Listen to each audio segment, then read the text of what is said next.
Okay, welcome to our What's New in Zoho May 2026 webinar. We've got a lot to run through today. We are going to be covering updates across Zoho CRM, Zoho Books. We've got a little bit of a grab bag of updates across other Zoho apps. We've then got a bonus topic of looking at how Zoho integrates with Claude, which is one of the big AI platforms in the world right now. A lot of what we'll cover there also applies to ChatGPT as well if you're a ChatGPT user. So we're going to show you what you can do within Zoho. And then finally, at the end, we'll have time for a Q&A, but please do ask questions throughout. I do try to keep an eye on the Q&A and the chat, and I'll jump in and out as we're going, trying to answer questions as we move through. So we'll get straight into it, but a quick introduction from me. I'm Jake. I run a company called Limitless IT Consultancy. We work with clients primarily in the UK, but we do have some clients further afield as well to help them get the most out of their Zoho subscription. And today we're going to be helping you guys do that as well by showing you all the new stuff that Zoho's brought to Zoho One in the last month and how you can start using it in your system. So it's going to be a practical webinar where I actually show you how to utilize this stuff as well. It's not just me showing the features, it's how do you turn them on, how do you start using them yourselves. So hopefully you can go away today with some actions as well. So we'll start off with the CRM. We've got 5 updates we're going to talk through today. We've got mirrored fields, we've got the QuickBooks integration, we've got AI email summaries, renaming system fields, and cross-module filtering. A lot of sort of smaller updates this month, maybe barring the QuickBooks integration, but things that are going to make a real difference to user experience. In particular, this mirrored fields I'm really excited about. So without any stalling, let's get into it. So we're going to slide across here into our test system, and I'm going to show you how this looks. So the first thing is, let's say we're in an account in our CRM, and I'll just use one of our test accounts here. Now I can see this account has some deals, it has a contact there, and I can see I've got some information from the account. Now, one of the things that I run into all the time with clients asking, and I'm sure you get this in your own organizations too, is, okay, I'm looking at the contact, but I want to be able to see some information that's stored on the account. So let's say, for example, let's say I'm looking at the account and I've got a field on here called, let's have a look, website. Now the contact, I can't see that website. So if I'm on the contact, I need to click into the account to then click on the website. It's not the end of the world, but it's a little bit of a faff to have to do if you're doing this day in, day out with lots of different contacts. So what I can now do is if I go into setup, so top right hand corner into setup, and then I'm going to go into modules and fields to edit our modules. I'm going to edit the contacts module in this case. I'm going to edit the standard layout. Now what you'll see on the sidebar here is I've got this new section called components, and it's got one called mirror.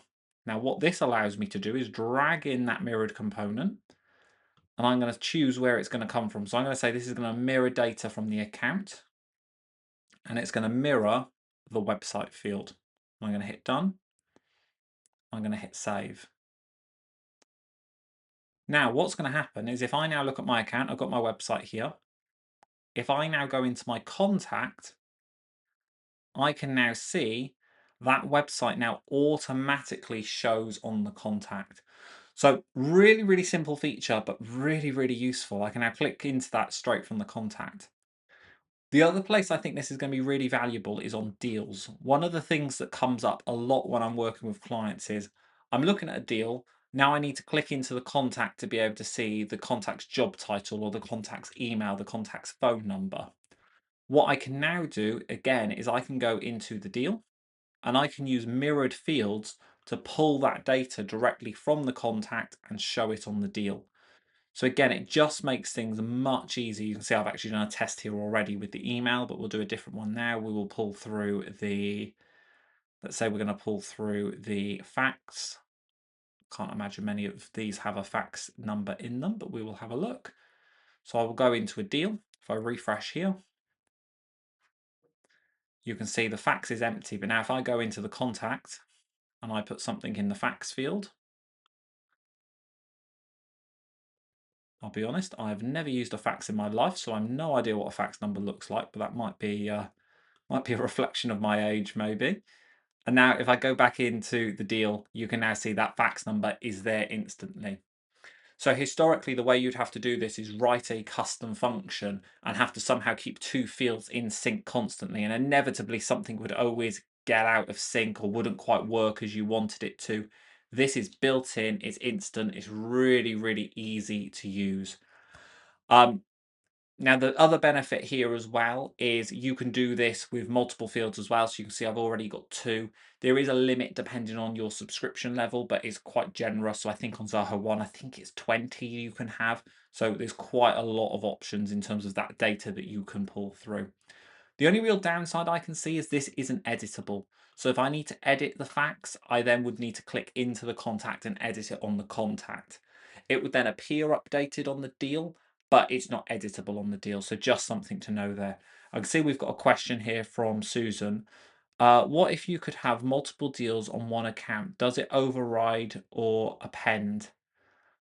I'm not sure I fully get the question there, but effectively the way it would work is if I was on if my account here, so I'm looking at Zoom Zone, if they had multiple deals, each deal would show the same field, the same mirrored field that's being pulled through from the account or the contact. It doesn't work the other way, if you see what I mean. So I couldn't from the account mirror from the deal. There's a slightly different way you do that. So in terms of hierarchy, the mirrored fields work downwards. So from an account down to a deal. And the way that kind of works is if you notice from a deal, so each deal has one account, but each account has multiple deals. So it's the one-way relationship where it works. So the deal can have the mirrored component, the account can't. That said, what you can do if you wanted to bring information from a multiple deals onto the account, you have got another field in here called roll-up summary. And this in a way is almost the flip side to a mirror. So the mirror is looking down, the roll-up summary is looking up, if that makes sense. So I can bring in the roll-up summary. In fact, let me switch to accounts. So I can bring in roll-up summary. And what I can do with this is I can say number of deals. And I can then say, okay, I want to roll up information from the deals module. I want to count the number of deals. I could get the average value of the deals. And then I can add a criteria. So what I might want to do is say have average open deal value. And then what I can do from here is I can say, okay, I want to get the average and the average of the amount field. And I only want the deals where the stage is open. And what that will do then is that will then add a field onto my account. So if I go back to Zoom Zone, which is a great name, I can then scroll down and you'll then see, and it'll take a minute to process because we've just added it, that will roll that information onto the account. So then it'll show me the average open deal value for that account. So you've got those two options there. You have the mirrored fields for showing information sort of downwards, and you have the roll up field for rolling upwards. Hopefully that makes sense. It's a bit of a weird concept to get used to just in the way that Zoho works, but it is quite flexible, and the sums here work quite nicely as well. So one of the ones I do quite a lot these days is I'll have a roll-up field which is number of open tasks, because then from the overall screen, I can then go into, like I can now, average deal value. I can also then go in and say, okay, show me any contacts with an open task, let's say, and it makes it really easy to create a filter. So those roll-up fields are equally as good as those mirrored components as well. Okay, so next on our list is the native QuickBooks Online integration. So this is a brand new addition from Zoho. So if I go into the settings again, you'll see under the Marketplace tab, I've got an ever-growing list of things I can connect to Zoho. And the latest one is the QuickBooks integration.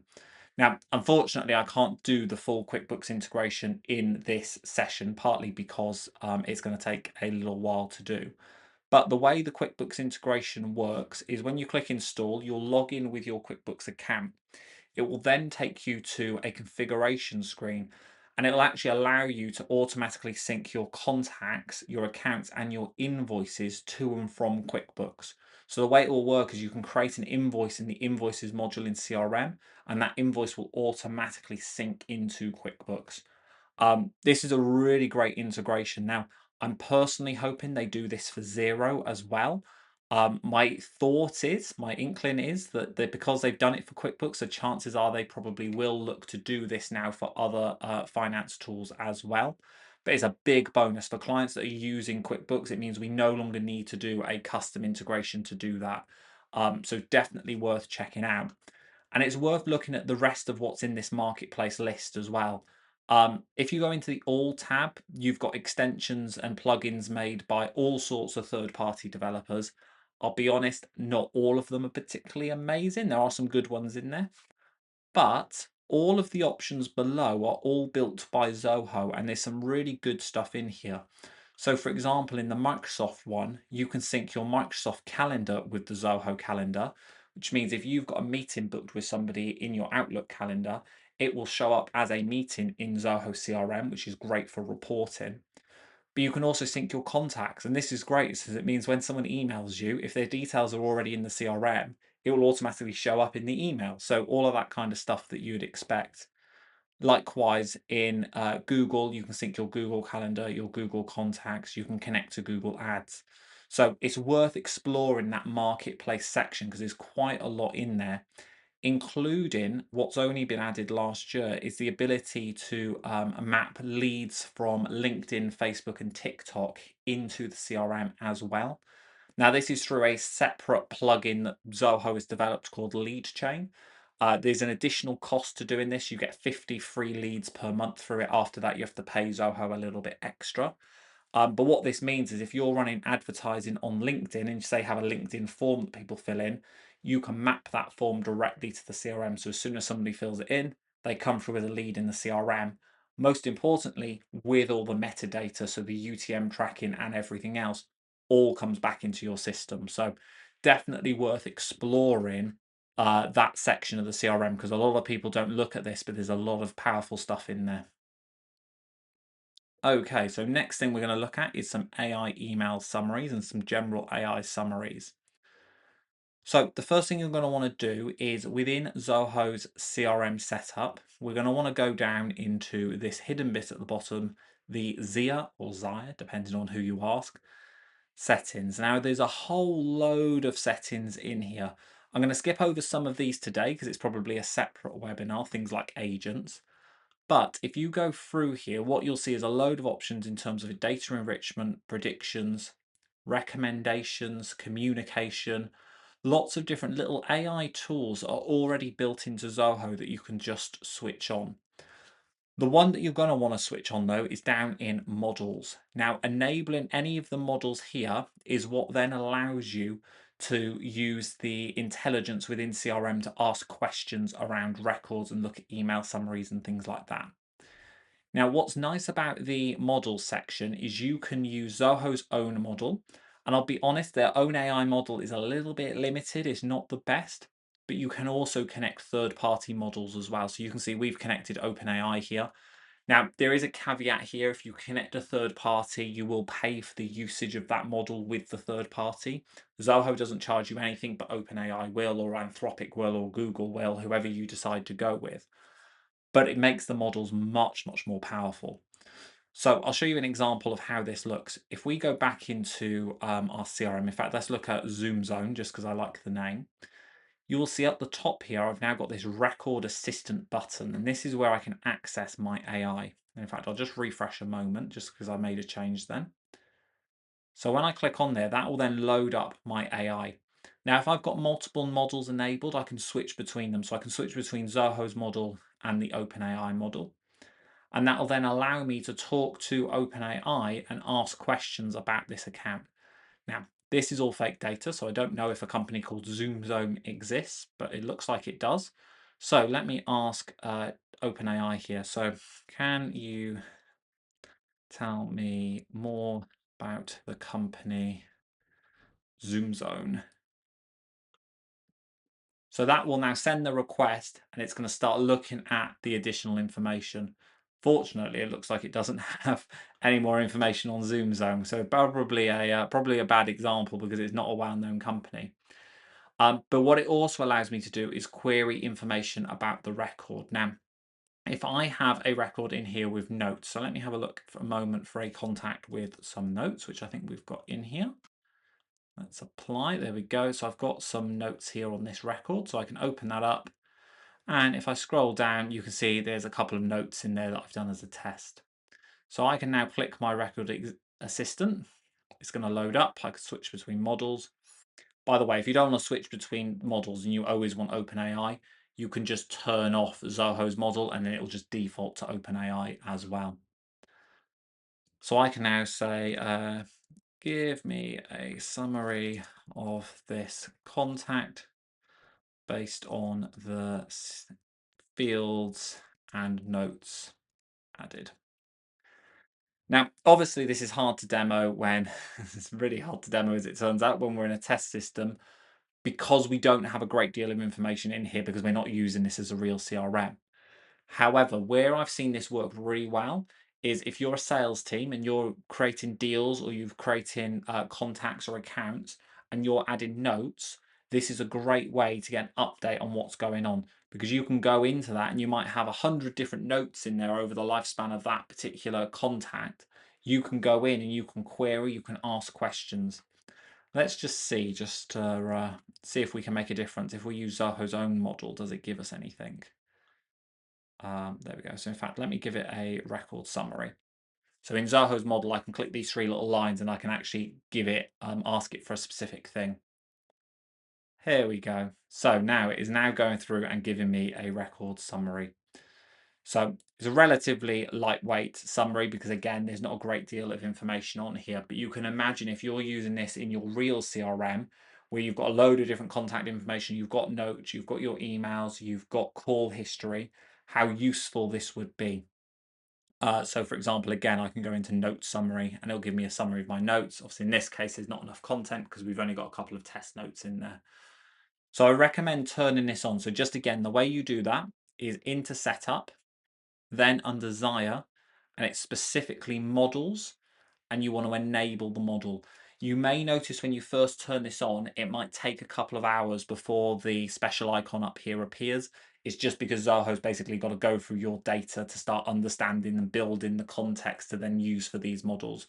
Once you've given it that time though, you'll then be able to see that information and you'll be able to click the button and start prompting it to ask questions. So again, really helpful. The other thing it allows you to do is if I go in and send mail, you will see I can also go into here and use the record assistant to create a message. So it's going to fetch my messages and I can say, write a sales email about our gardening services to Jake Harris. So if I give that a moment, what it will do is it should draft us an email with a bit of luck. Here we go. I will say the biggest curse of working with AI is naturally it's slightly unpredictable. So when you're doing things like this, you're never 100% sure what you're going to get out of it. But you can see it's now written us a nice email and I can then copy that in. And what it should do, and sometimes it just gives you the button to insert into email and it'll insert in there as well. Again, still a little bit unpredictable. This stuff's a little bit new still. So just take it with, be vigilant whilst you're using it. But certainly for record summaries, it's really useful. I think what I'm going to show you later with Claude, though, is going to blow this out of the water. So we'll come back to that in a little while. So last couple of things, again, pretty straightforward things in here, is renaming system fields. So another long-term irritation for clients is if I look at an account and I scroll down, and I bet all of you on here will be well aware of this. I'm in the UK, yet here we've got billing province and shipping province, and then billing code and shipping code. Billing code and shipping code you can kind of get away with, but we would just call it postcode. Um, Province isn't a word we use in the UK. It's just not how we describe it. We would have a county. Now, up until now, there's been no way of changing that. The only workaround has been to do like a translation and pretend you're using a translation file. It's a little bit of a hacky workaround. It kind of did the job, but wasn't perfect. Now though, we can simply rename it. And this will be a sigh of relief for every new starter of Zoho CRM because it drives people mad. I can now go in, I can go into accounts, and before, where the field would be grayed out, I can now go down and I could just change that to county if I could spell. So pop that in there, pop that in there. We'll just call that billing and shipping postcode. And it's as simple as that. You can now rename those system fields.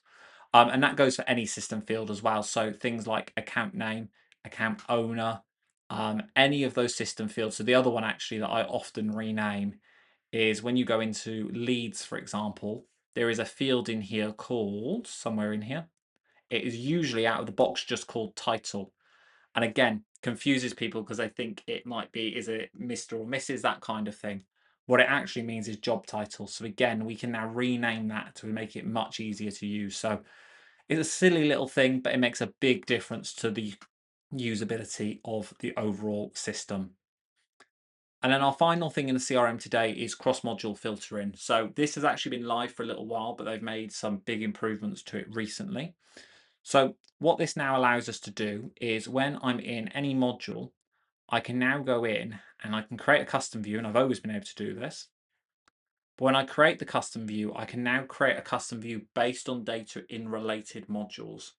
So I'm going to do this as accounts with open deals. So instead of specifying based on account and filtering based on account, what I'm going to do now is I'm going to say I only want accounts with deals where the deal stage is open. And if I hit save, that's now given me a list of just my accounts with open deals. Really, really simple to do now, but was impossible prior to this update. It would mean having to build a report or do something in analytics. Now you can just do it with a custom view. So some of the ways I use this, for example, is I might look at, say, contacts without any tasks. So if I go into here and I'd say contacts without future follow-ups, this is something I actually do quite regularly for clients now. So I'll say I want all contacts where or without any tasks with a due date after today. So I'm going to say tomorrow onwards. Hit save. And then there I have a list of contacts that don't have any future actions. And if I want to take this a step further, I can go into edit and I can even put it as my contacts without future actions. And I can go into here and I can say, okay, I only want where the contact owner is currently logged in user. And I can actually share that with everybody and hit save. So that view is now dynamic. So depending on who's logged in, when they look at it, they'll see just their contacts with no future actions. This has been really big for my clients that focus on account management. The way they often work is there should always be a future sales activity, a future follow-up, a future call booked with the key contacts within the different accounts. And the way they were previously tracking that was via multiple analytics reports. And yes, it worked, but it meant having to go into analytics into a separate Zoho app. It meant having to deal with the sync delay of every hour. This is real time, it's built in, and it just is much easier to use. So again, another little feature that's been added to the CRM that makes a big difference to usability. And this can be used across any module as well. So any module with related information, this can be used in. The other thing you can do as well, if you want to take it a step further, you can filter by the parent module as well. So I can now go in and say, okay, I only want contacts where the contact owner is the logged in user and where the account, let's say account type is customer. Again, I can hit save and that will give me my view. So I don't have anything in this view just by chance, but it just gives you a lot more options into building those filters. So really worth looking at these custom views because there's a lot you can do with them now. Does that, everyone sort of following along with this, does that make sense to everybody? Yeah, perfect. It gives me a drink break whilst everybody's perfect. I've seen a thumbs up, so that's good news. Okay, so Next one is Zoho Books, and we've got a couple of cool things in Zoho Books. The first one I am very excited about because this has been a long time coming. So I'm going to switch into Zoho Books now along the top tab here. Now, for anybody that doesn't use Zoho Books, because I realize quite often when I do these webinars, everybody tends to already have CRM, but they might not have the other Zoho apps. Zoho Books is Zoho's finance tool. So it is their equivalent of Xero or QuickBooks or Sage or anything like that. And it's a full financial accounting system. It's what we use for our finances. It's what many of our clients use for their finances, including multi-million pound companies. So it has incredible sophistication to it. But the thing that they've added today is all around being able to look at your gross profit or your estimated gross profit when creating estimates. So I'm going to go into sales. I'm going to create a quote or an estimate, the same thing. If I go in and click new, if I now go down and I select my high GP item, so it pulls through my item details. I've got my quantity, I've got the rate of the item, I can apply a discount, and I can add my tax. All pretty straightforward. But I have no idea here as the salesperson as to whether I'm making any money here. Can I afford to give this person a 30% discount or a 40% discount? I don't know. The system doesn't give me any indication of whether I'm making any money or not. So what I can now do, and annoyingly this is turned off by default. I actually think it should be turned on by default. So I'm going to show you how to turn it on. If you go into settings, then under general, and then scroll down and it's slightly hidden, you have got profit margin, enable project profit margin estimation at line item and transaction level. We're going to hit yes on that and save. Now, when I go back into the system, and this makes a huge difference, and I go to create an estimate or a quote, I'm going to go in, and now you'll see I've got this new column for the cost price. Now, when I select my high GP item, it now pulls through my cost price, pulls through my rate, and it gives me my gross profit. So now I can go in and say, okay, well, if I give a 40% discount, I can see now my GP is actually 83% because I'm still making £50 on this. So it gives me that in real time so I can see what money I'm actually making when I'm putting these quotes together. If I go in here for a low GP item, you can see this item here, the cost price is £15. I'm selling it for 10. I'm actually losing money there. So I want to do something about that. So I'm going to go in and say, actually, we're going to sell that for £20. And I can see that overall. And then if I scroll down, you'll get the overall gross profit for the whole order as well. Particularly important, I know a lot of my clients, they will have some loss leading products that they sell purposely at a loss because they know they're going to make the money on the bigger packages. This is where they can now start seeing that in real time as they're quoting and as they're estimating. And this stacks as well, so they can add as many items as they want. It applies to quantity. So if I say actually we're going to have 10 of those, it will update what our gross profit is in there as well. And that follows through the system as well. So that'll follow through from quotes, sales orders, invoices. And critically, I can then see the difference as well. So I can then start understanding, well, I thought we were going to make 500 quid here. Actually, by the time the stock came in, and because we had to air freight it because we were in a rush, the landed cost was higher, we actually only made £300. So I can start to see those differences as well. So it's really, really important. The other thing that's really important here as well is if I click on the drop down here, and I'm hoping I've got an example here, but I haven't. So let's just choose a different item. There's a better one. There we go. So my stock item's a better example. So all of these items here, it's pulling through the cost price that I've set on the actual item. However, when you're shipping stock, you're constantly buying and selling that stock at different rates, particularly buying that stock. I mean, a lot of the clients I work with at the moment, they're battling with rising costs of different materials. So the cost price that's on the item is quite often out of date because the real world cost price is changing all the time. So what this system also does is if an item is a stock item, instead of you using the item price, it will actually use the inventory valuation price. And for most systems, that will be based on a FIFO system. So that will be based on first in, first out, and it'll take the cost price from that. So this is going to be far more realistic in terms of what your cost price is. Um, And again, this is just happens by default, so you don't have to do anything to calculate that inventory valuation cost. It will do it itself. So again, just gives you far more visibility over what you're doing in Zoho Books. So from a quoting perspective, I think this is going to be a real game changer in terms of how you can use Zoho Books, because it just gives you so much more visibility. So 100% recommend everybody turn this on.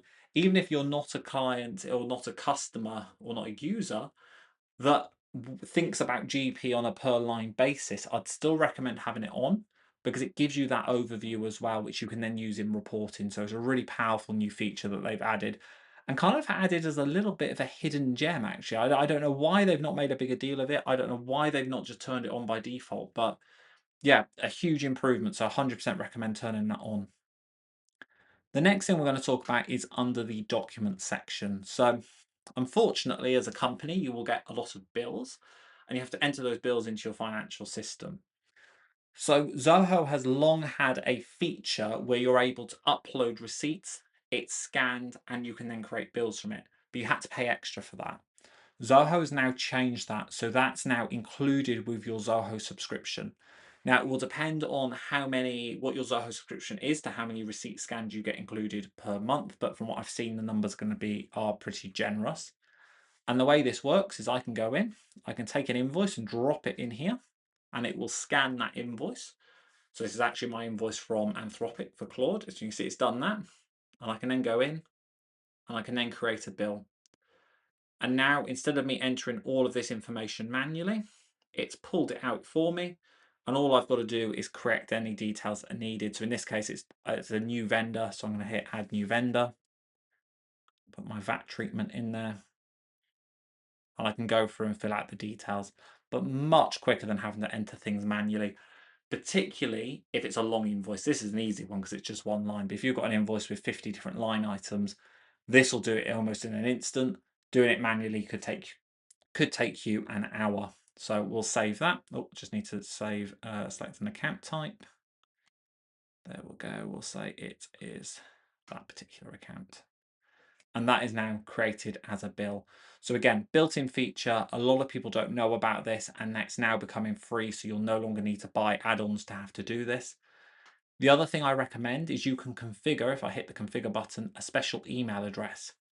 What that email address allows you to do is forward your receipts directly into here to be scanned, or even places like Amazon allow you to add an invoicing address. If you put that special email in as your invoicing address, it means things like your Amazon receipts will come directly into Zoho Books, will be scanned. So all you've got to do is create the bill and match the payment. So again, just save some admin time. So really recommend coming into here and taking a look. And then the final thing we've got on here is the bank account access. So I think there's a typo there. It's not limitless bank account access. It is limited bank account access. We're trying to be on brand clearly. So within Zoho Books, you can connect your bank account to get real-time bank feeds coming in. This is really helpful for most businesses that want to need to track their transactions, because it means you haven't got to import bank statements. They just show up automatically. The problem is, if you want to give people access to be able to look at those banks, so they're able to link payments to invoices or payments to bills, you have to give them access to all of your bank accounts, which isn't necessarily always what you want. You might have somebody that's just there to record payments on invoices, so they don't necessarily need to see what's in the company savings account, for example. What you can now do is, within settings, when you are adding users and roles, you can now set within the roles, so you can say I've got test user role here, you can now set segmented access control. So when I tick that, so you can see I've enabled segmented access control on bank accounts. That means that anybody in that role will only get access to the bank accounts I specifically give them access to. So now when I go back into my banks, I'll go into my demo bank here. I need to go in and go into edit to give those users access. So in this case, I haven't got a second user, but I would then go in and give those users access. So what this does is it means you can give people access to the bank accounts they need without giving them access to everything. Again, this is a relatively minor feature, but particularly as Zoho tries to target larger and larger companies, it's a really critical feature, so that you are only sharing the information with people that need it. So again, a really important new addition there. So we've got a couple of smaller things to run through now, and then we'll get on to the Claude demo. Before we run into our grab bag, does anybody have any questions or anything they'd like me to answer on the things that we've covered so far?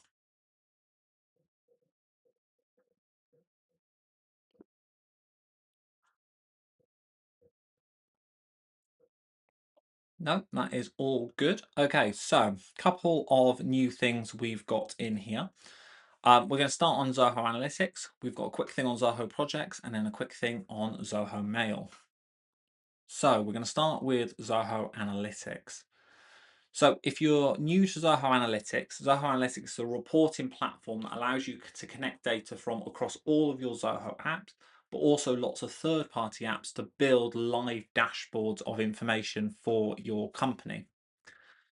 So for example, in here, I've got a demo here of a report of high value deals. So this is set up to be any deals where in fact, it's just any deals created this month is this report. Again, it's just a demo report. And you can see I've got a list of deals in here. Unfortunately, this is a test system. I do not have a list of deals that looks quite this good, unfortunately. But you can see I've got my list of deals in here.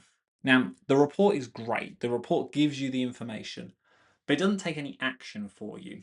So what Zoho's now added is the ability to create triggered actions. So if I go into here and create an alert, I can give this an alert, and I'm going to just call it demo. And I'm going to say I want to trigger an alert whenever there is a deal where the country is or contains United Kingdom. So what this is going to do now is on a daily basis at 1 a.m. it's going to look to see, does the report contain any deals where the country is United Kingdom? Now, if it does, what it's going to do is then perform an action. And I've got a number of actions I can perform, and these have always existed. So I can say send someone an email, drop a notification, send a Slack message, a Teams message, a webhook. All great, and we use these quite a lot. So things like if something goes wrong, if something say ends up on an error report, it sends out an email alert and things like that. But what we can now do is configure a workflow. And what this means we can do is trigger things in other systems. So I'm going to go in and call this test and hit create. And it brings up this workflow builder.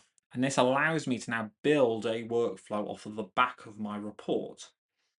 So we'll give it a moment. This has been a little bit slow. There we go. So I can see then this is being triggered here by the subflow.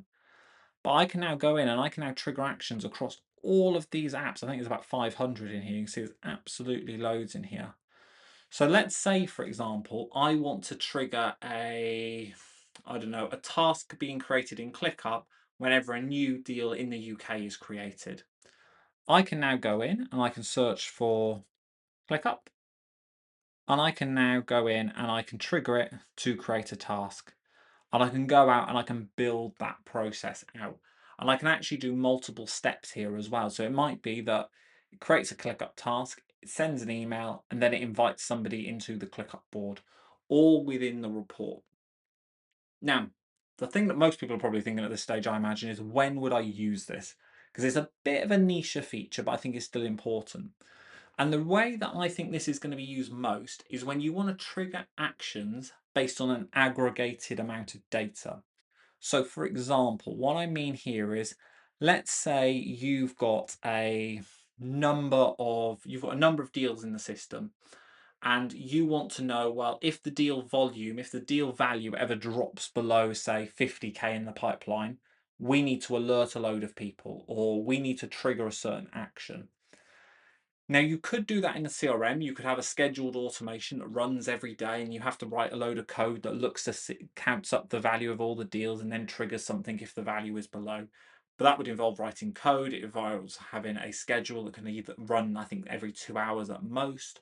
It's not a very user-friendly way of doing it. So what instead I could do is I could build a simple report in analytics that shows me the deal value. I could then create an alert that set that if the total on that report is less than 50K, it then triggers a workflow. And that's then where I would use this workflow builder to be able to trigger different actions throughout Zoho. So again, it's not going to be a feature you're going to use every day, but I think it's going to give you a lot more flexibility with the different things you could potentially do with your reports. So as I say, it was just a quick one here, but I wanted to highlight it because I see us being using this more in the future. And as we do, we'll share it on LinkedIn as well and give you examples of where we're using this to do more within Zoho Analytics.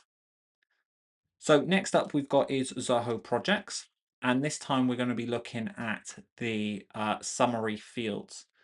So this is quite similar to what we looked at right at the beginning of our call today when we were in the CRM. We actually looked at the roll-up fields where we're rolling up information into onto the account from the deal. We can now do that within Zoho Projects as well. Now, just before we go any further, a quick background on Zoho Projects. Zoho Projects is Zoho's project management tool, if it didn't sound obvious anyway. Very similar to something like Jira or Asana or ClickUp or any of those other project management tools. The advantage here is obviously it's built into Zoho and it's integrated really nicely with Zoho. So one of my favorite features of Zoho Projects is you can set it so as soon as a deal is won, it generates a project with a template of all the tasks you need. So we do this with a lot of our clients where they win a deal, they then know there's a load of things they need to do once that deal's won. So a project is created with all those tasks in it with the correct deadlines and the correct assignees automatically. So really, really powerful tool. But the big change that they've made, or the big addition they've made, is the ability to add roll-up fields. So if we go in and create a new tab here, and we're going to go into setup again. We're then going to go into project customization, sorry, and we're going to go into layouts. And we can edit the layout. We can either do this on the project or the task. We'll do it on the project level. So we're going to edit the project layout. And you'll see we've got this summary field. If I bring this in, oh, I can't add those up there, so we'll pop it down here. What I can then do, and this is really similar to what I showed in the CRM earlier, where you can roll up information. So I can now say, okay, I want to roll up, say, the number of tasks, the number of issues, maybe the time logs. Maybe we'll do time. So I'm going to say roll up time logs. So I'm going to say I want to have a count of the, let's have a look of the, let's do the approved time. And we want to get the max approved time. I can then put that in there. In fact, let's do something a bit different because it's a bit easier to show. Let's do number of issues and we'll count the number of issues. So I can hit save. And if I now go back into my board here and refresh, so this is my list of projects. If I scroll across to the end, you'll see my new field now shows there. Now I can move that along if I want, so I can bring that down, pop that there. Now if I go into this particular project and I log an issue, in fact, let's log 2. Now, when I go back to my project view, you can now see, I can see right from the top view that there are 2 issues within that project. And in fact, I did a similar thing in preparation for this webinar where I did the number of tasks, and you can see that shows there automatically as well. So again, pretty straightforward addition, but really helps with visibility, being able to see exactly what's going on at any one time because I can now see that right from that view. And obviously these are customizable as well, and they can be used at different levels as well. So I can also use them on tasks. So I can roll up information from tasks. And actually tasks is one of my favorite places to use them because on tasks, I've got a lot of information I can pull through, including things like comments.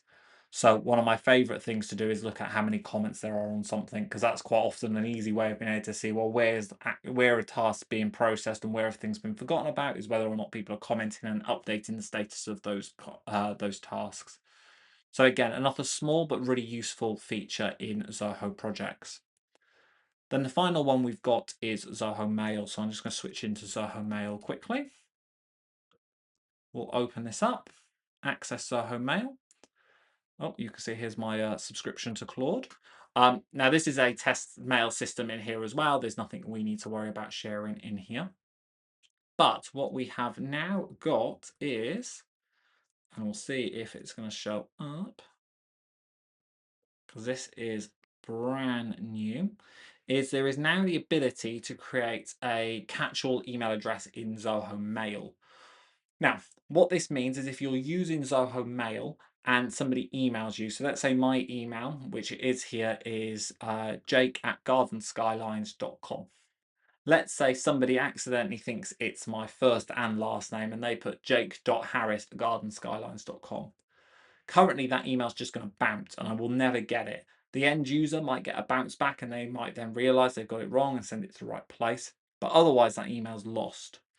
What catch-all emails allow you to do is basically set Zoho Mail to say, okay, if someone emails us and that email address doesn't exist, just put it in this place. So I can say, okay, any emails that go to these email addresses that don't exist, put them all into my inbox anyway, so I see them.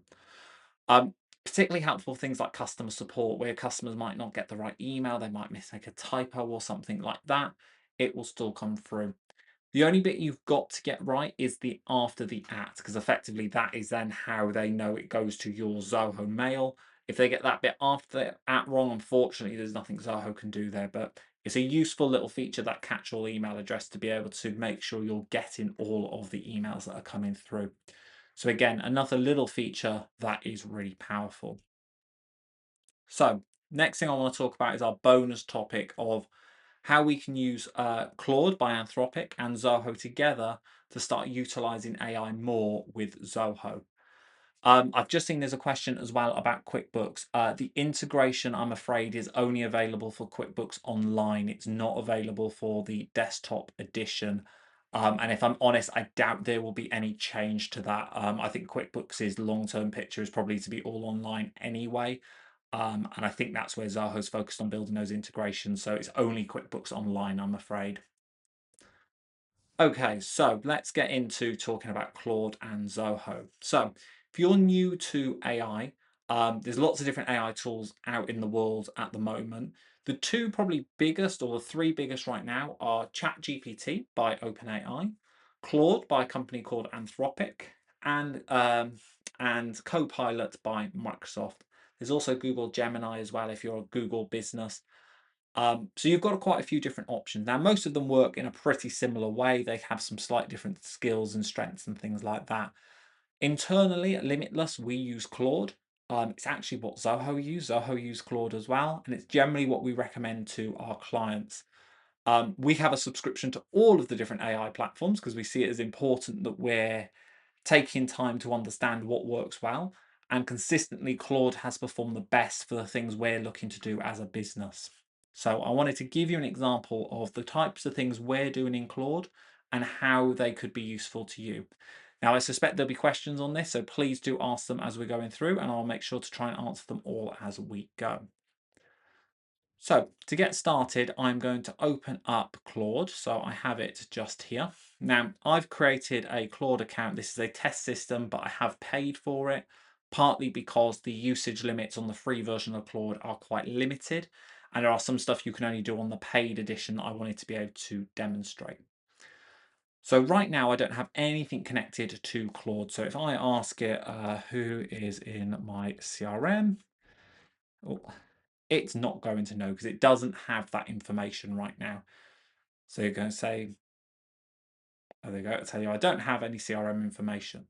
So what I need to do is connect up Zoho CRM to Claude.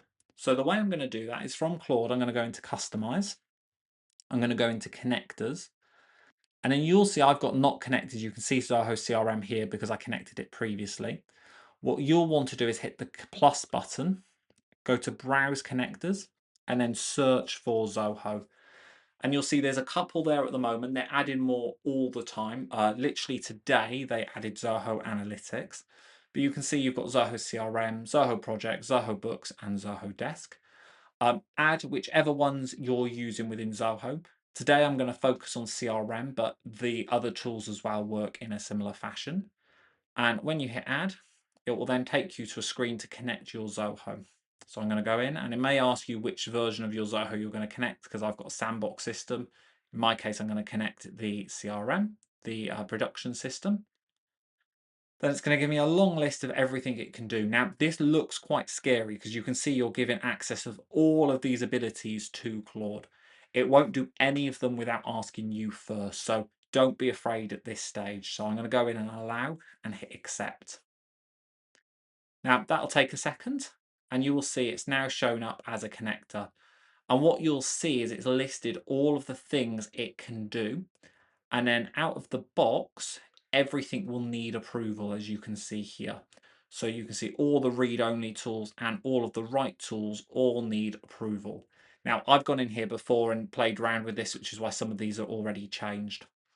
What you can do, and what I normally do, is for the read all tools, I make them always allow, because I'm always happy for Claude to query my CRM and get data.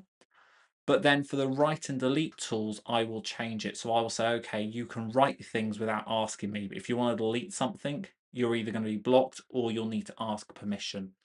And what I'll do is I'll leave these all now as needs approval because I'll show you how that looks. So that's our CRM connected. What we'll do is we'll just quickly connect Zoho Books as well because I can just give you some examples of that.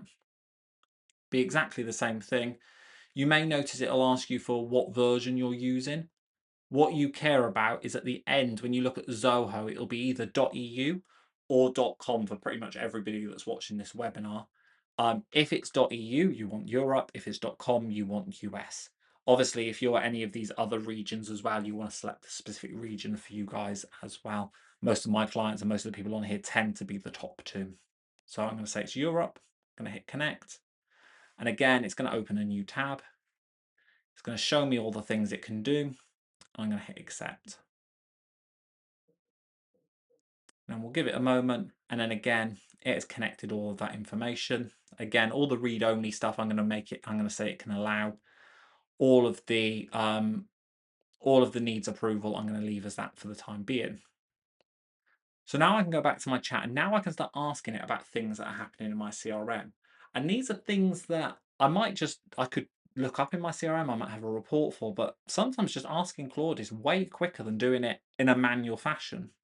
So I'm going to go in and say, how many leads came into the CRM today? So really simple question. I've not even told it that it's the Zoho CRM. I'm just expecting it to know. And you'll see, there we go. 92 leads came into the CRM today. Here's a quick breakdown by lead source. So really quickly, I've got information that otherwise I may well have to have built a report for. I'd have to search through data, but this has happened all pretty much instantly. So now I'm going to say, okay, who owns these leads? As you know, in the CRM, you can have lead owners.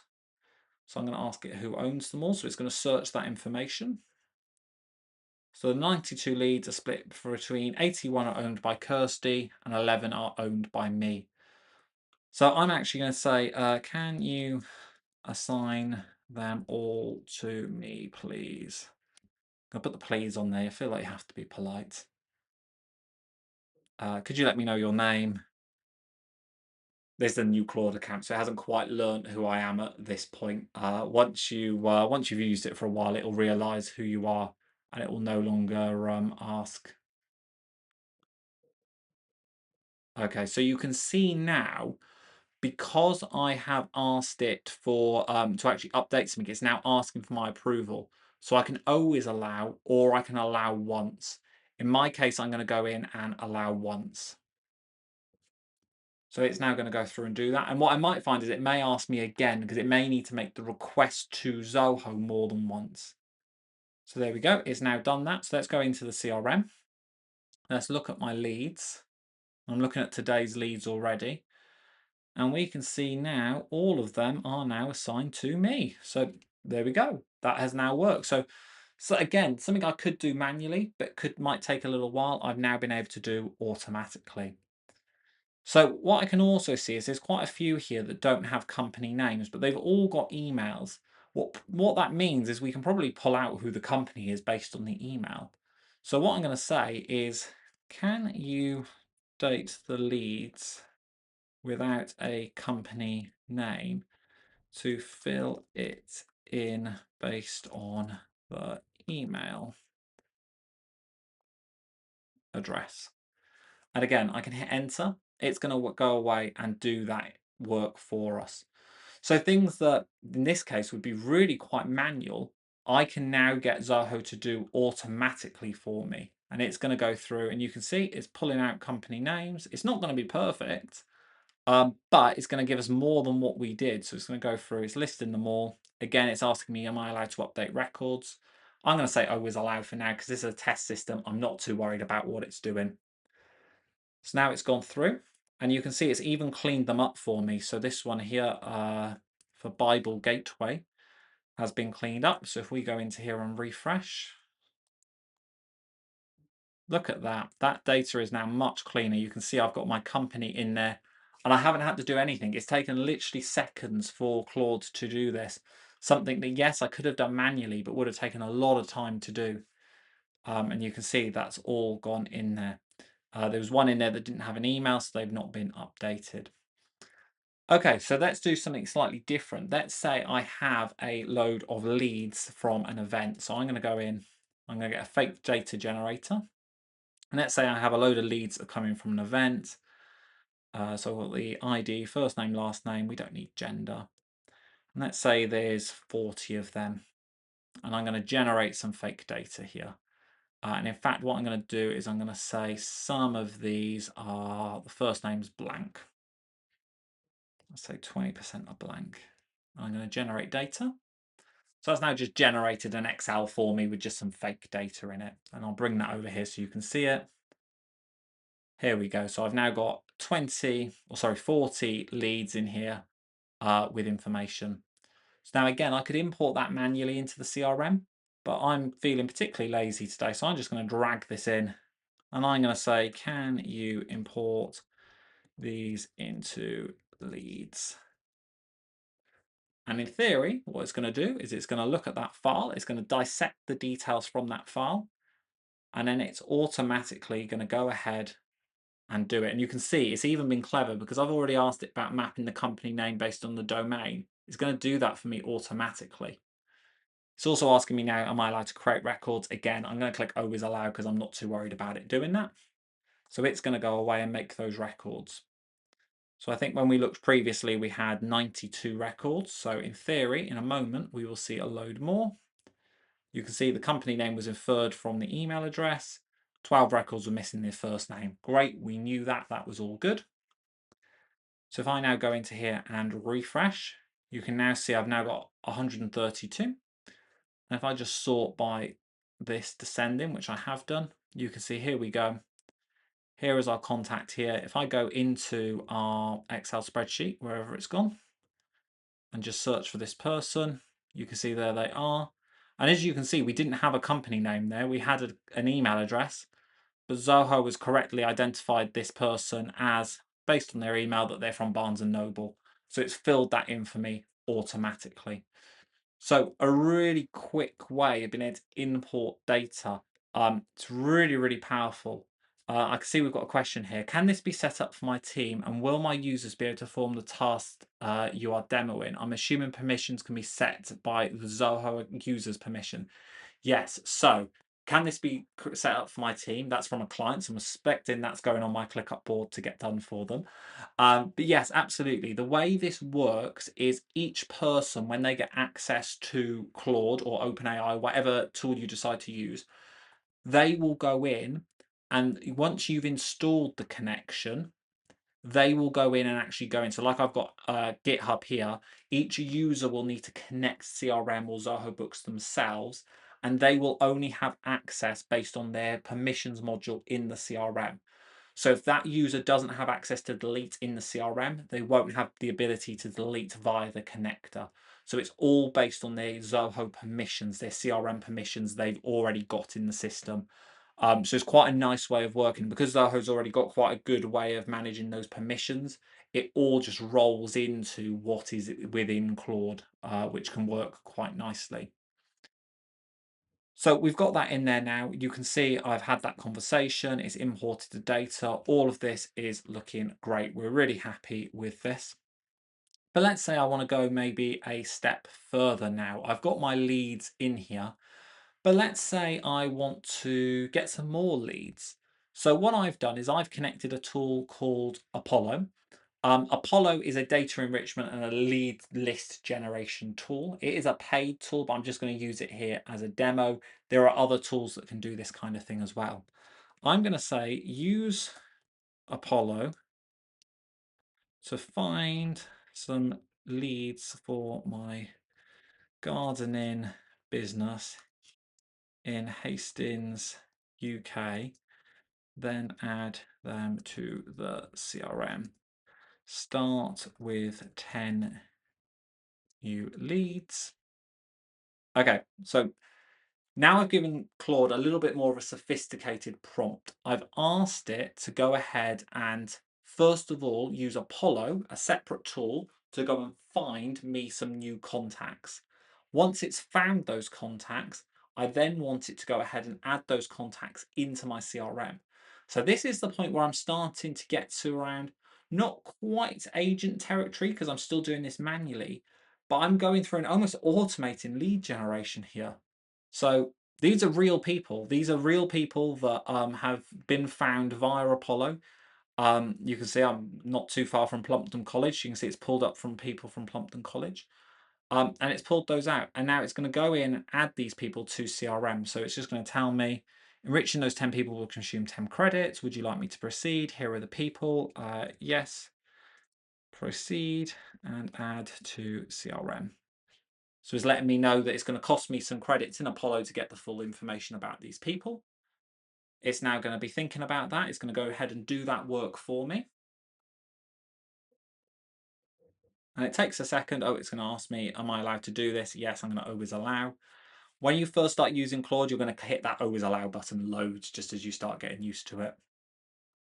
Perfect. And it's now going ahead and getting these people. So not everybody has a valid email address available on Apollo, which is a service we're using, but some people do. So it's going to go ahead and create what it can. So it's going to go ahead and do that. Honestly, I think some of the stuff you can now do with AI is so powerful and it's so cool what you can do. So here we go. I've gone ahead. You can see it's added these people. So what I could now do is go off and do a marketing campaign to these people if I wanted to.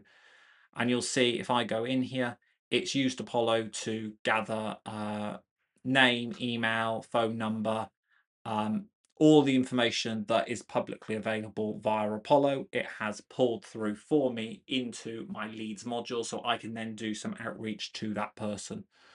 So again, something I can do manually, but much quicker to do it this way. And in that case, I only asked it to do 10.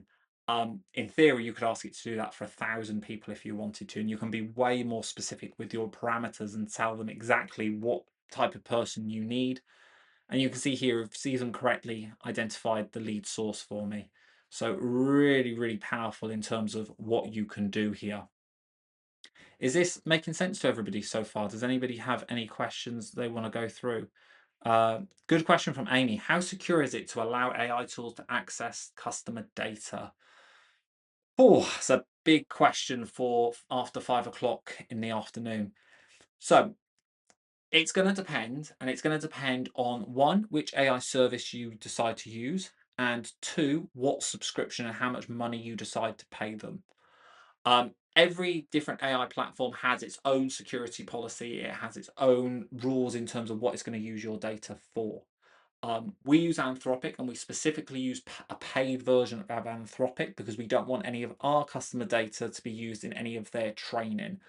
If you're using the free version, they can use your chat data and your customer data that you're pulling through into Claude to do training on.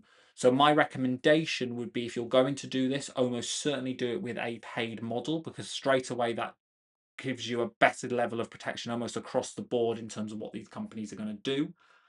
But if you're in an industry that has very heavy compliance, I'd probably consult a specialist in terms of what they're going to do with your data based on those privacy policies, because every company is a little bit different in terms of what their rules are. As I say, Claude works well for us. We pay for it, so our customer data isn't used in any training, so it's something to bear in mind. Particularly, I know in the legal industry, it's really powerful AI, but the rules around what you can do are even more specific. So It's worth consulting somebody if you feel the need to. But yeah, my main recommendation would be use a paid model, because then for most of the paid models, your data isn't being used in training. Hopefully that answers your question. Okay, so let's go in and do another demo, because I think we can do better than what we've done so far. So far, we've asked it some basic questions around what's in the CRM. We've asked it to import some data. We've asked it to find some data online and add some information to the CRM. What I'm now going to do is ask it to build us a report. So let's say I want build me a report of all the leads added this month by lead source. There will be more than 200 leads. I'm going to ask it to go ahead and do that. The reason I've told it there's more than 200 leads is just because I've done this a couple of times now, and by default, Zoho will only respond with 200 bits of data at a time. So sometimes what Claude looks at is it says, I've got my 200 leads, perfect, I will build my report. Whereas actually there's 450 leads. It just didn't realize it needed to subsequently ask for more information. So just over time, you start to learn these little quirks. And interestingly, because Claude has memory, it starts to learn it as well. So as you start almost training it to say, hey, look, you need to get more data, it will remember that it needs to get more data every time. So it's going to go ahead and it's going to get that data. So it can say, now says I have enough data across all pages. Let me also check if there's more records. And let's do a cross-reference here of how many leads there are this month. So we'll just quickly create a custom view. I'm going to say where the created time is current month. Okay, so this is giving us 2,500. So we've got quite a few in here. So I've hit an API 2,000 limit.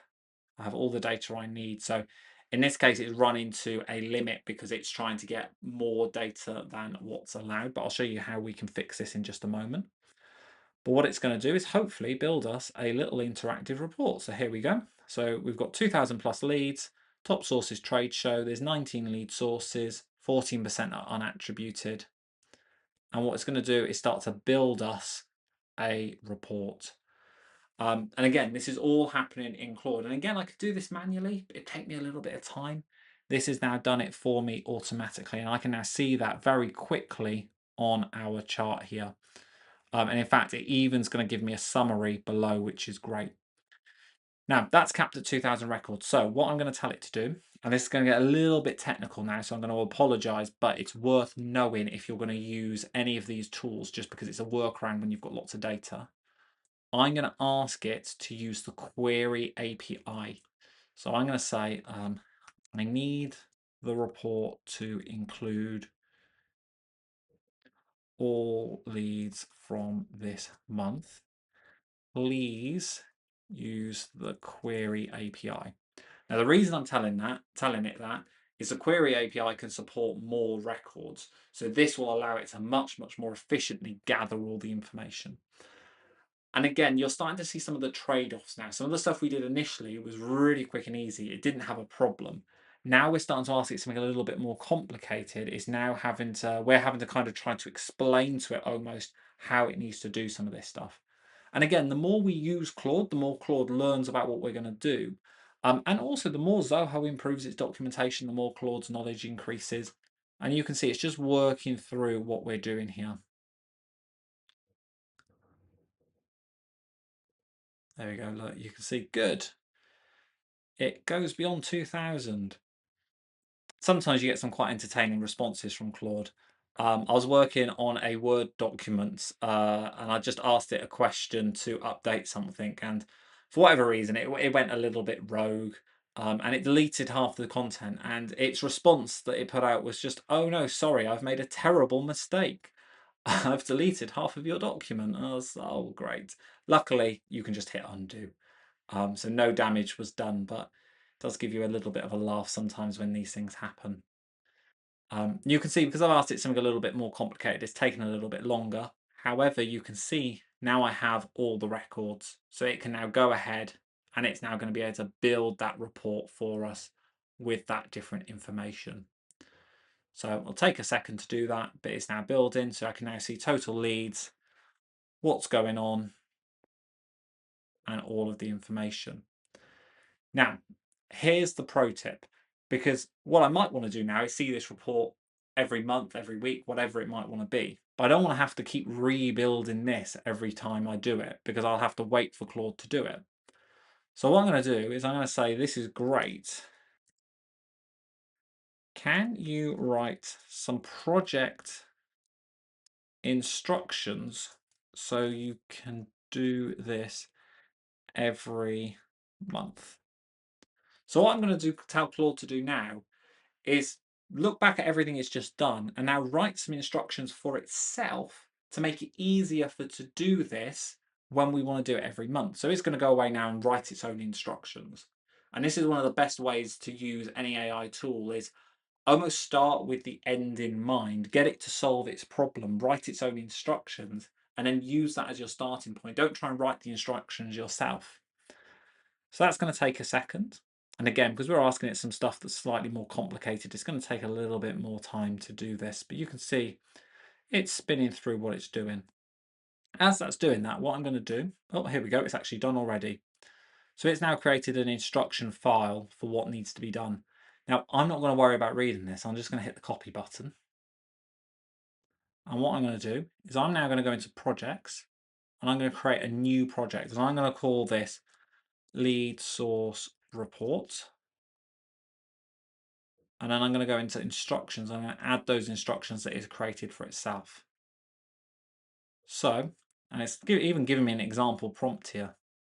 So now I can go in and say, generate a monthly lead source report for, what should we do? April 2026. Hit enter.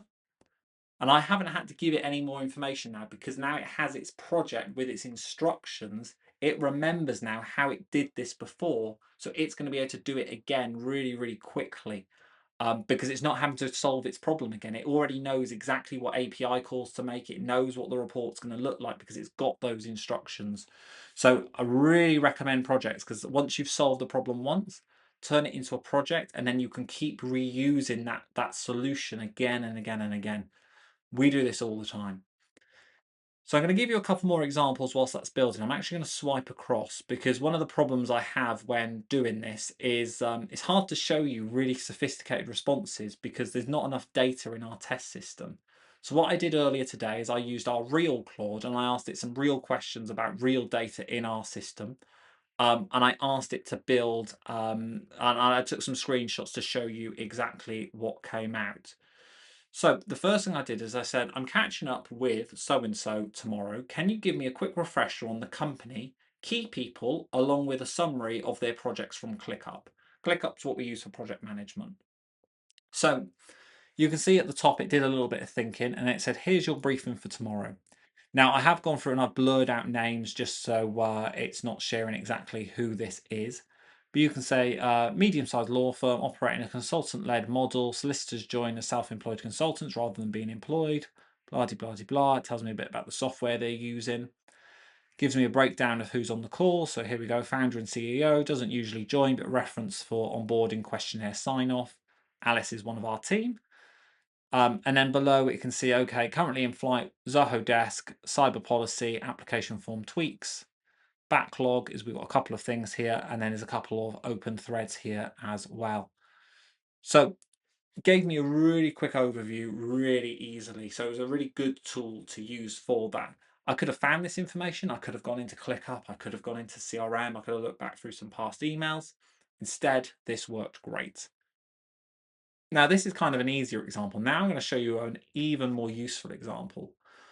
So I had a sales call about 2 weeks ago. It was after the last webinar I did, and it was with somebody, and I'd spoken to that company before, and I knew it was a long time ago. I couldn't quite remember what we'd spoken about. I couldn't quite remember where we'd gotten to.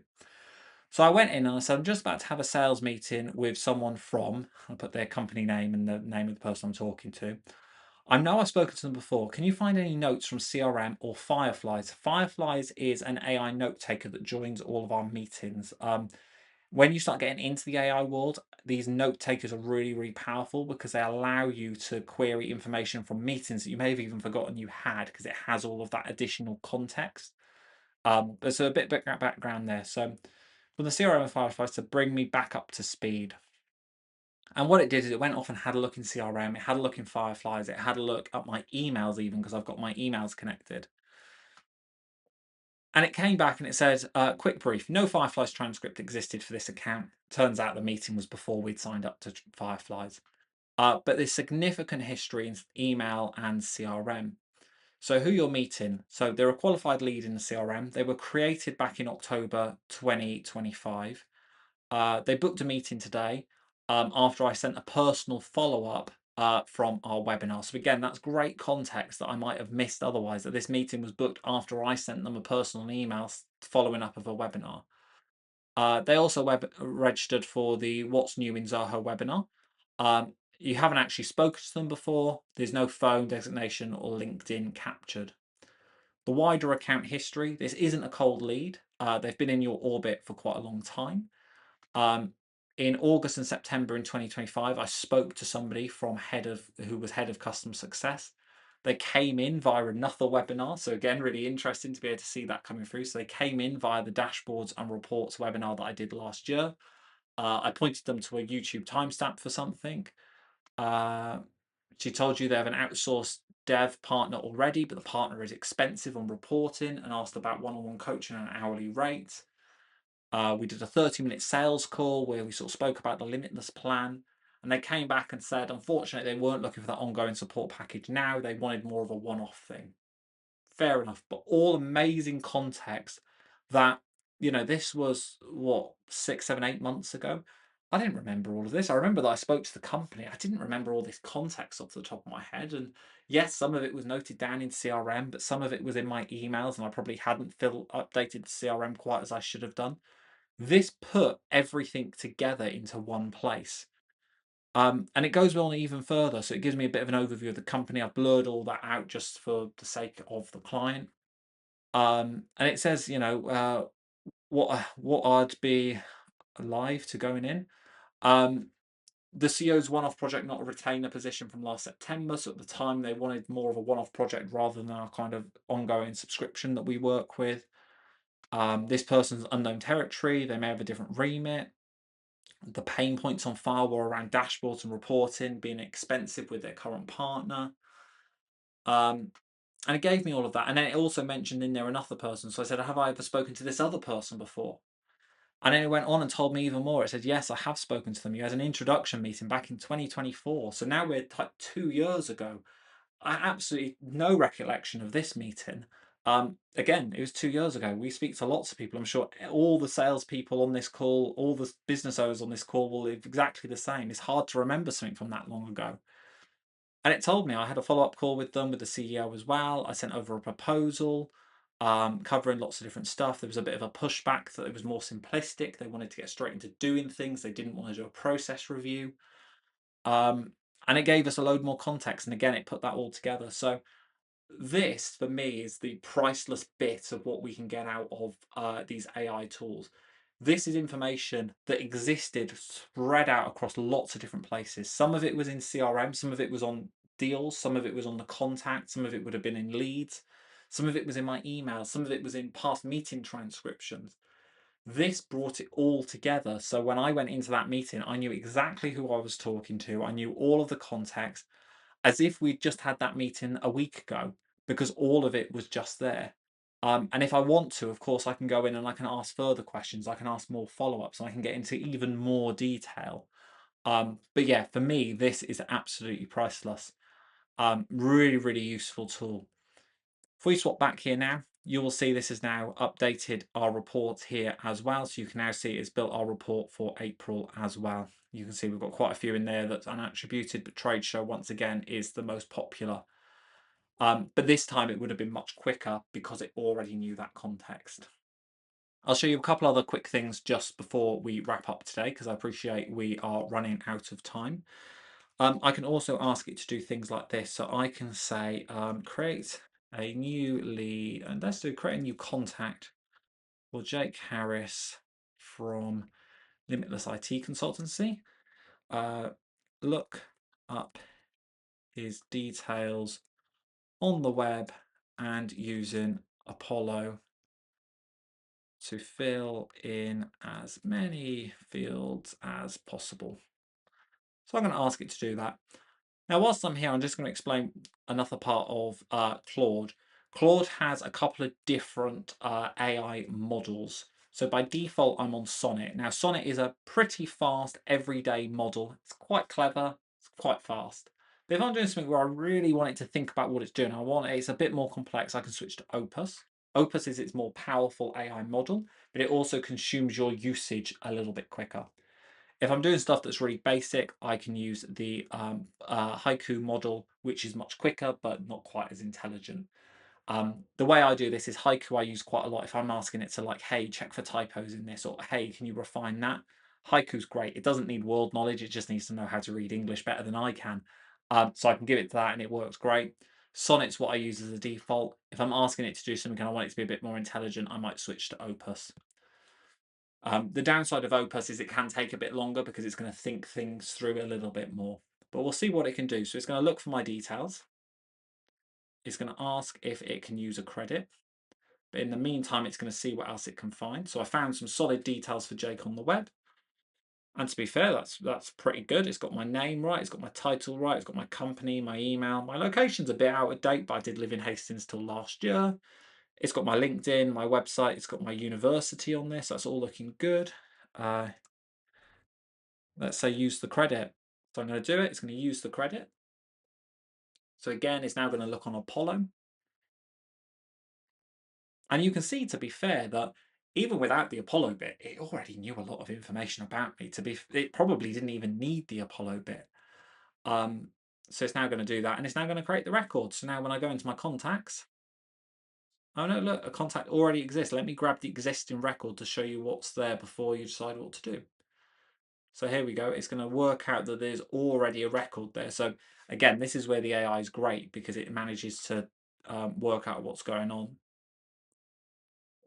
So it actually worked out that it should update the existing record rather than deleting it. And now when I go into here and I look at my contacts, have I got today's contacts in here? No, let's just go to all. And let's just go. In fact, let me just search via my email. There we go. And I should have a contact in here, which I do, that one there. And we can see here is my contact. It's gone through, it's updated information. If I go into the timeline, you can see all the details that it's just updated. And you can see it's gone in and it's put in my lead source is web research, it's put in my title, put in my department, it's put in my mailing city, my other city, and some other address information. It's also added a description. Let's see what's put in the description. There we go. So founder at Limitless IT Consultancy since 2023, Zoho consultant and specialist, previously at here. Also founder of Student App Center. That's true. I do have a second company. Limitless is a Zoho partner offering subscription based. Yeah, it's filled out our information. Pretty good considering that we didn't have to do anything manually ourselves. And again, I'm doing this one at a time for demonstration purposes. I could ask it to do this 100 at a time, 1,000 at a time if I want. And it will just work through it. And that's really where the efficiency comes from. But let's also go one step further. Let's say create an invoice for Jake in Zoho Books for £1,000 for garden design services. And this will be a real test because I don't believe this contact will be in Zoho Books, but we'll find out. So it's having a little look. It's looking for the Zoho Books organization. Again, this is the first time we've asked it to work with Zoho Books, so it might take a little bit longer because it needs to work out a couple of bits of information itself. Kind of like when you have a new employee. The first time you ask them to do something, they're probably going to take a little bit longer about it as they get used to it. It's exactly the same thing when you're working with AI. The first time you do it, it's going to take a bit longer because the AI needs to learn how it's doing things, what the process is. And then you can see invoice created. There you go. Same data hygiene issue as the CRM. The books customer is named test rather than Jake Harris.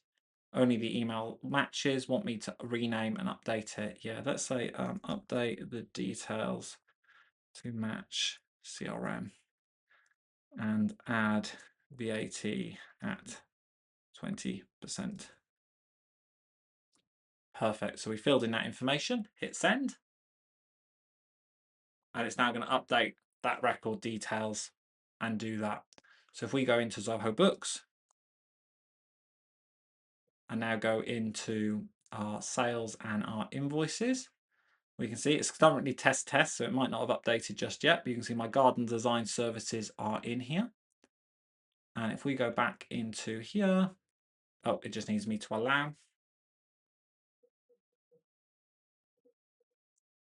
It's just working out. The org requires VAT details on the contact, so it's just working out how to do that.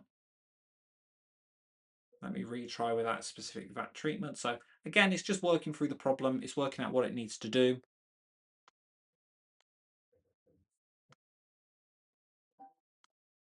First time it takes a little while as it's getting used to it. We are getting there. Perfect. Whilst we're working through this, does anybody have any questions? And then we'll start wrapping up for the day. I'd like to do possibly a full webinar running through the different things we can do with AI and Zoho. If that's something people would be interested in, let me know, and that's something we can get booked in, because this is really just a starting point for what's possible. So if I refresh, here we go. We can see it's now updated the details and it's added VAT to the invoice as well. So makes a huge difference being able to do this, because you can do things so quickly. But yeah, the reporting stuff we've spoken about as well. Just imagine if you're running the business and you want to know, let's see, how much have we invoiced this month? I'm just going to change that back to Sonnet because I don't think we need anything more complex. It can look up that information. If you want to ask how much you've invoiced a specific person, you can do that. It's amazing at doing these different bits of pulling these different bits of information together. And for me, this is now kind of the benefit to AI now, and actually it's the payoff from all the work of having a good CRM system and a good database, is now all of this information that can be pulled out and used for these different things that we're doing. But yeah, you can see we've got some other examples here, some other reports I created earlier today as I was getting ready for this. Lots and lots of things you can do in here. But I think that brings us to the end of today's session. It is nearly 5:30, so I'm sure everybody is getting ready to go home for the day, or at least everybody in the UK. If there's any other questions, please do share them, or drop me an email. I'll be more than happy to answer them. Um, if you're interested in talking more about how we could potentially help you get more from both Zoho and also what we're doing in the world of AI, let us know. We'll be more than happy to have a call with you, work out whether we could work together and how we might be able to help you do more. Thank you for the message. I will be sharing the recording after the fact as well, so it'll be on the website. It'll probably be tomorrow morning now, just because it's a bit later in the day. But absolutely, this will be uploaded. John, looking forward to our call on Monday as well, where we'll run through all of this. I'm sure it's going to add to my to-do list, but that is absolutely not a problem. Thank you very much, guys. Any other questions, just let me know. And just hang around for a couple of minutes in case there's any more. Oh, thank you, everybody. All very kind. Perfect. It looks like that's everything. So I will wrap up and I will speak to you all in our next webinar. Thank you, guys.